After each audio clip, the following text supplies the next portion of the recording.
Wow!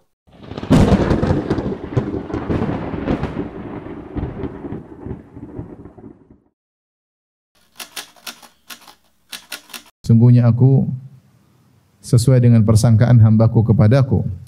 Falyadhunna abdi bi ma syaa. Maka hendaknya hambaku berprasangka tentangku dengan prasangka yang dia kehendaki. Terserah, kata Allah. In dhanna khairan falahu, kalau dia berprasangka baik maka bagi dia kebaikan.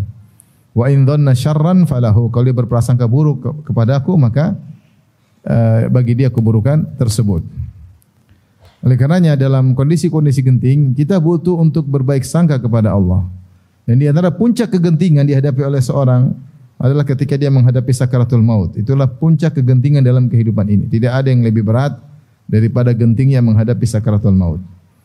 Dan ketika menghadapi sakaratul maut, yang paling utama adalah kita berbaik sangka kepada Allah Subhanahu wa taala. Makanya Nabi sallallahu alaihi wasallam bersabda, la yamutanna ahadukum illa wa huwa yuhsinu dhanna billah. Jangan sekali-sekali salah seorang dari kalian meninggal dunia kecuali dia berbaik sangka kepada Allah Subhanahu wa taala. Seorang ketika nyawanya mau dicabut, hendaknya dia berbaik sangka kepada Allah. Hadirkan dalam dirinya Allah Maha Pengampun, Allah Maha Penyayang. Allah lebih sayang kepada hambanya daripada ibu kepada sang hamba. Tidak ada yang besar di sisi Allah jika seorang bertobat kepada Allah. Terus berbaik sangka kepada Allah. Namun memang tidak mudah berbaik sangka kepada Allah Subhanahu wa taala. Disinggung oleh Ibnu Qayyim rahimahullah dalam kitabnya Ad-Da' wad-Dawa atau Al-Jawabul Kafi, bahwasanya orang yang sering bermaksiat susah dia memanage hatinya untuk berbaik sangka kepada Allah Subhanahu wa taala.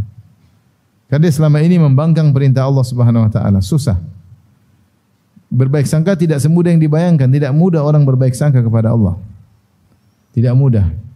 Jangankan dalam kondisi genting, dalam kondisi biasa saja terkadang seorang berburuk sangka kepada Allah. Semakin dia banyak bermaksiat, semakin dia sulit berbaik sangka kepada Allah. Semakin dia banyak bergantung kepada selain Allah, semakin sulit dia berbaik sangka kepada Allah Subhanahu wa taala. Maka untuk bisa mudah berbaik sangka, seorang menjaga dirinya, yaitu berusaha menjadi orang yang saleh. Bukan berarti tidak pernah berdosa. Siapa sih yang tidak pernah berdosa? Tapi kalau dia berdosa, segera dia kembali kepada Allah Subhanahu wa taala. Kapan kita mudah berbaik sangka? Ketika kita sudah prosedural.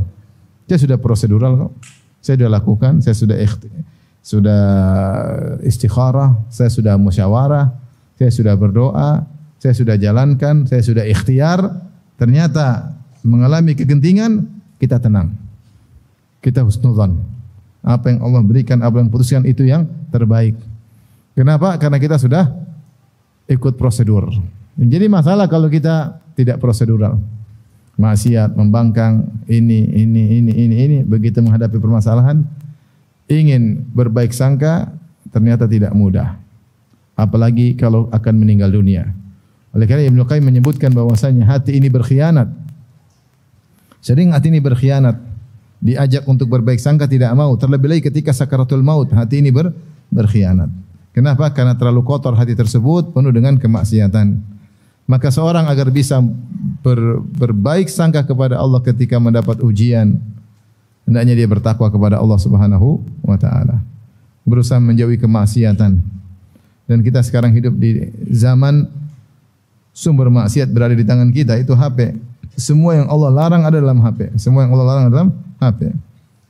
Allah larang berzina, maka sarana zina ada di HP. Allah melarang melihat yang haram, semua ada di HP. Allah melarang mendengar musik-musik, ada semua di HP. Allah larang tajasus, kita tajasus di HP.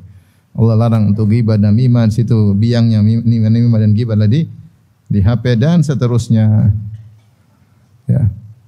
Oleh karena seorang berusaha bertakwa kepada Allah dalam berinteraksi dengan gadgetnya, dengan HP-nya.